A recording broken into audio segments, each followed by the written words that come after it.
Осторожно, но быстро и стремительно спасатель погружается в ледяную воду. Его задача – найти и извлечь пострадавших. По легенде учений, здесь под лед провалился грузовик с продуктами. Люди не успели покинуть кабину. Видимость меньше метра. На глубине 4 метров и в полной темноте Тарас Романивка продолжает поиски кислорода. С учетом температуры воды хватит максимум на полчаса. Больше и не нужно. Двое условных утонувших найдены и переданы медикам. Водолазы говорят, при лучшей видимости справились бы еще быстрее. Так мы работаем в ботах, в тяжелом снаряжении. Грунт чуть-чуть вязкий, илистый. Наступая ботами на грунт, это здесь поднимается, видимость уменьшается. Пока работаешь там, комфортно, все вроде бы нормально.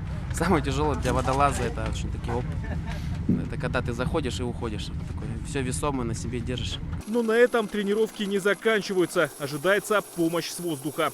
Вот так вот сотрудники МЧС отрабатывают мероприятия по доставке людей в труднодоступную местность с помощью вертолета. Внизу их уже встречают на снегоходах и вездеходах и доставляют на место.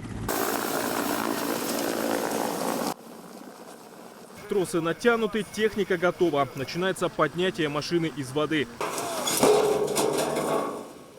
Во время учений бывают и такие ситуации. Вот, например, сейчас конструкция не выдержала вес автомобиля и упала. И чтобы до конца его извлечь, необходимо отпилить трубы, потому что они мешают дальнейшему проезду. И вот спасатели за считанные минуты подняли затонувший грузовик на поверхность. Задачи учения выполнены. К ликвидации последствий чрезвычайной ситуации привлечены более 120 человек, более 35 единиц техники, в том числе воздушное судно МЧС России.